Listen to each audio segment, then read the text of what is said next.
देखो तरुणा, ये कहाँ का इंसाफ है? खुद तो दूसरों से मजाक करती रहो और जब दूसरे ने किया तो नाराज हो गई। आपसे किसने मजाक किया था? आपने, आपकी सहेली मीना देवी ने। वो सब झूठ है। बच्चों जी अपनी किस्मत पर नाज करते होंगे कि आजकल इन पर दो दो लड़कियां मरती हैं। ये नहीं समझता कि हम इसे बेवकूफ बना रही हैं। ये किसने कहा था?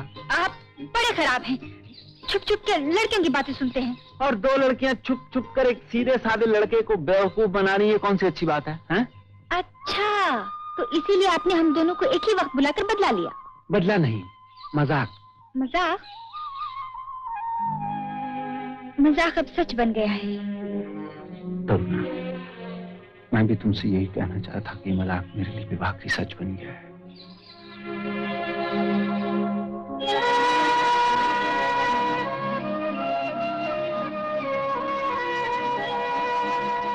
चलो अच्छा हुआ, मीना के प्यार के जवाब में उसे प्यार मिल गया। मीना? हाँ।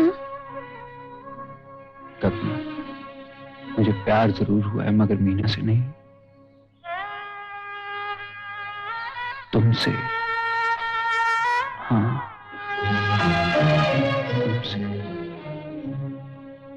क्यों, ठीक है ना? ठीक है, बिल्कुल ठीक है सरकार। सरकार, इतनी दौलत है, आप जो चाहे मिल जाए। नहीं पुजारी, दौलत किसी काम की नहीं। क्यों नहीं सरकार?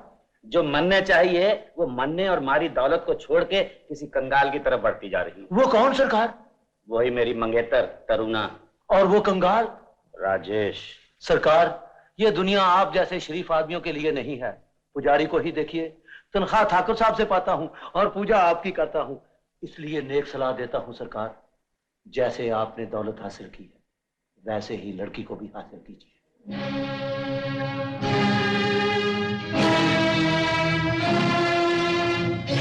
ये ले गंडाते, ठुक गई गर्दन। हाँ, मार गंडाता। मैं कहती जाने दो मुझे, हट जाओ मेरे रास्ते से। तुम मेरे रास्ते से आ जा तो मैं तेरे रास्ते से हट जाऊंगा गंडाते। अपनी सूरत आईने में देखी? अब देखिए, वो तेरे राजेश से बहुत चंगी है।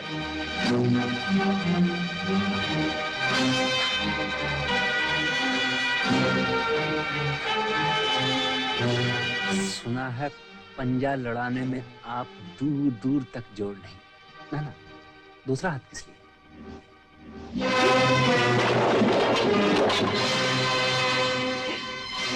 लड़ाई में सब ठीक है। क्यों ठीक है ना? ठीक है।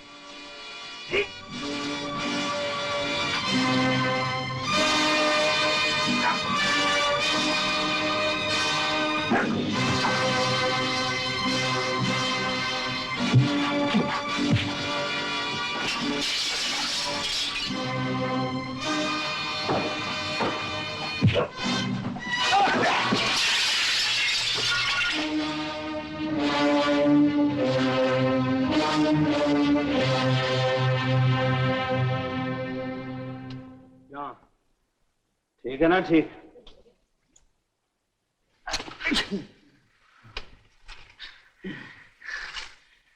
देख लांगा पुत्रा।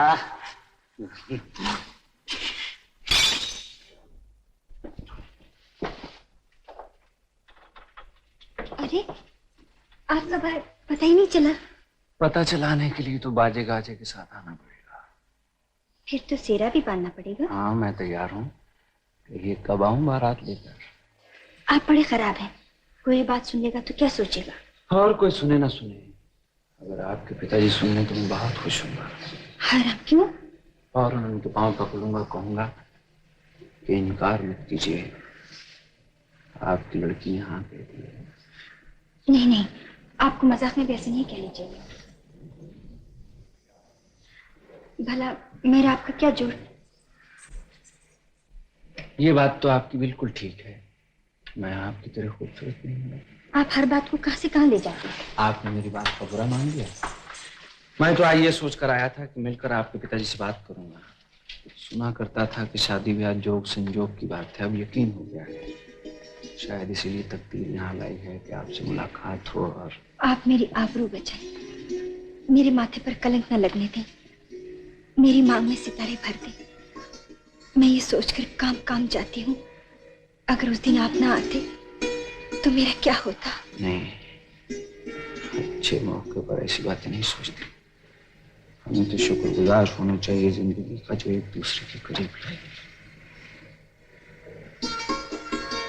इस यादगार को बाकी रखने के लिए एक छोटी सी भेंट।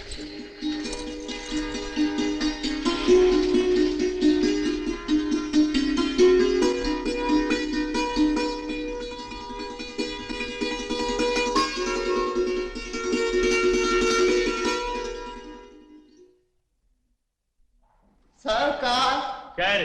वो है ना सरकार, मोटर का ट्रक वाला आया है।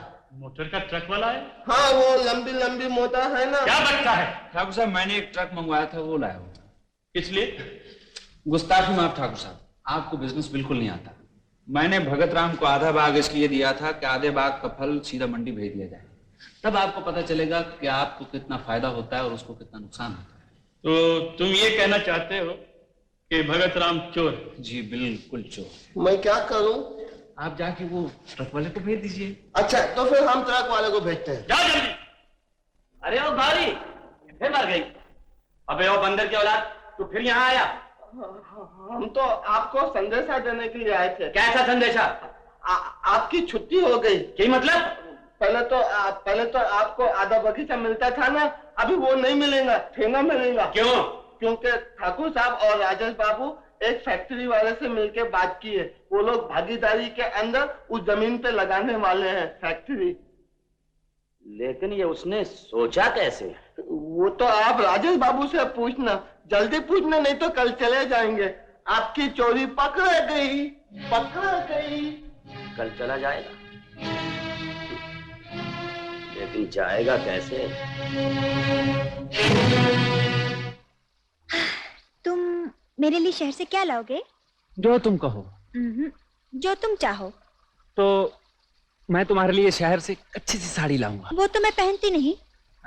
तो ऐसा ही एक रेशमी घाघरा, वो यहाँ भी मिलता है। तो मैं तुम्हारे लिए बाली, बिंदिया, कंगन सब ले आऊंगा। देखो 2:30 बजे की गाड़ी है और अब 2 बज गए हैं। तुम बता दो तुम्हारे लिए क्या लाऊं। बता दूं? हाँ। राजेश, हे भगवान, ये क्या हो गया? राजेश बेटा देखो, आंखें खोलो, देखो तुम्हारी माँ आई है। राजेश, कुछ बदमाशों ने हमला कर दिया था, अभी तक पता ही नहीं चला कौन लोग थे वो। राजेश, डॉक्टर ने कहा घबराने की कोई बात नहीं, नींद का इंजेक्शन दे दिया है। आइए आप आराम कीजिए जब तक इन्हें होश आ जाए। आइए।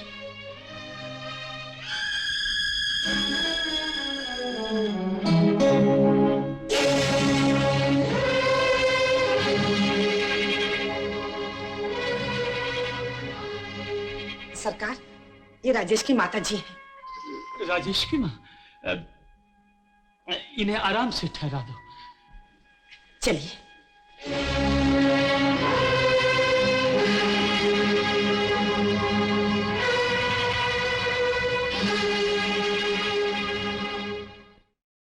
जब उन बदमाशों ने हमला किया मैं तो डर गई थी, जाने अब क्या होगा। तरुणा, तुम जिसके साथ हो उसे कुछ नहीं हो सकता। बाबा कह रहे थे तुमने पुलिस में रपट क्यों नहीं की? उसकी क्या जरूरत है? उन बदमाशों के लिए मैं ही काफी हूं। मैं जानता हूं वो कौन है। कौन है? फिर बताऊंगा। राजेश। माँ। नमस्ते माँ जी। जीती रहो। कौन है ये? माँ, ये तरुणा है, वो अपने श्यामलाल जी है ना, उनकी बेटी। श्यामलाल जो खिलौने बनाते हैं? हाँ वही। तरुणा बैठो ना। मैं चलती हूँ, फिर कभी आऊंगी। अच्छा। ये क्यों आई थी राजेश? ये मुझसे मिलने के लिए आई थी। माँ, तरुणा बहुत अच्छी लड़की है। मेरे मैनेजर मिस्टर राजेश पर कुछ लोगों ने कातिलाना हमला किया, इसे मार डालने की कोशिश की। राजेश अगर मेरा मैनेजर है तो वो गांव का मेहमान भी तो है। एक परदेसी के साथ ऐसा सुलूक हो, ये हमारे लिए बड़े शर्म की बात है। पंच ये जानना चाहते हैं कि ये किसने किया और क्यों किया। राजेश बाबू, तुम्हारा शक किस पर है? तुम्हारे ख्याल में तुम्हारा दुश्मन कौन हो सकता है और दुश्मनी की वजह क्या है? आपकी खामोशी से पता चल रहा है कि आप शायद नहीं जानते। क्यों? ठीक है ना? ठीक है, या ये समझ लीजिए कि मैं कहना नहीं चाहता। इसलिए परी पंचायत में किसी पे इल्जाम लगाने के लिए बहुत बड़ा हौसला चाहिए, और फिर ये कहेगा भी किस मुंह के साथ? क्यों? इसलिए कि जलालत शराफत पर कीचड़ नहीं उछाल सकती। मगर उछाल रही है। पंचों से मैं गुस्ताखी की माफी मांगता हूं, पर ऐना जरूर कहूंगा कि मैं भी इसी गांव का रहने वाला हूं। गांव की इज्जत हमारी इज्जत, और हमारी इज्जत गांव की इज्जत। जो हमारी इज्जत से खेलेगा उसका भी यही हाल होगा जो इसका हुआ है। क्यों? ठीक है ना? ठीक। ये तो ठीक है, तुम्हारा मतलब क्या है? ठाकुर साहब, आप ही नहीं सारा गांव जानता है कि तरुणा मेरी मंगेतर है, और मंगेतर का मतलब है होने वाली बीवी। क्या कोई आदमी ये बर्दाश्त कर सकता है कि उसकी बीवी के साथ कोई दूसरा आदमी अख मटक्का खेले? अरे गंडासे से उसके टुकड़े नहीं कर देगा? क्यों? ठीक है ना? ठीक। ठाकुर साहब, जिसे आप अपने गांव का मेहमान कहते हैं, उसी से पूछिए कि उसका तरुणा से क्या ताल्लुक है। ठेकेदार, पंचायत आज ये जानने के लिए बैठी है कि मुझ पे हमला किसने किया, ना कि मेरे जाती मामलात जानने के लिए। आपके जाती मामलात? गांव की पोली पाली लड़कियों को छेड़ना, यही है ना आपके जाती मामलात? ये तुम कैसे कह सकते हो? ठाकुर साहब, इनकी कथा सुनाने जाऊं तो दिन तो क्या सारी रात सबको यहाँ बहना पड़ेगा। सबूत के लिए अन्ना ही काफी है कि इसने तरुणा को छेड़ा है। ठाकुर साहब, इस लफंगे से कह दीजिए कि बार बार मेरी बेटी का नाम जुबान पर न लाए। ये क्या किसी का ठेकेदार है? किसी का तो नहीं, लेकिन तरुणा का मंगेतर और आपका होने वाला जवाई जरूर हूं। बकवास बंद करो। ससुर जी, लाल पीले क्यों होते हो? अगर तुम्हें मैं पसंद नहीं था तो ये रिश्ता पक्का क्यों कीता था? शर्म नहीं आती पंचायत के सामने झूठ बोलते हुए? मैं तुम्हें कई बार बता चुका हूं कि बचपन में रिश्ते की सिर्फ बात हुई थी, पक्की तुमने अपने आप कर ली, लेकिन जिद और जोर से नहीं। अगर शराफत को जिद और जोर कहते हैं तो ठीक है, आज मैं सबके सामने सीना ठोक के कहना है कि अगर तरुणा की शादी होगी तो मुझसे होगी। भगत राम की इज्जत का सवाल है। क्यों ठाकुर साहब? ठीक है ना? ठीक। मैं भी सबके सामने सीना ठोक कर कहता हूं कि तरुणा की शादी वहां होगी जहां मैं चाहूंगा। मुझे अपनी बेटी के हाथ पीले करने हैं, उसे खुशियां देने के लिए, गम नहीं। मैं सेब बेचता हूं, सेब, गम नहीं जो उसे दुखी करांगा। अरे भाई, कौन अपनी पत्नी को सुखी नहीं रखना चाहता? श्यामलाल, जिद अच्छी नहीं, बरसों से बात चली आ रही है। आपको तरुणा की शादी भगत राम से कर देनी चाहिए। इसमें इसकी इज्जत और तरुणा की जिंदगी का सवाल। ठाकुर साहब, ये क्यों नहीं कहते कि मैं अपने हाथों से अपनी बेटी का गला घोट दूं? ये हरगिज़ नहीं हो सकता। तो तुम सरपंच का फैसला नहीं मानते? अगर ये पंचायत का फैसला नहीं मानते तो इन्हें गांव छोड़कर चल जाना चाहिए। ठाकुर साहब, मेरे ख्याल में आपका फैसला ठीक है।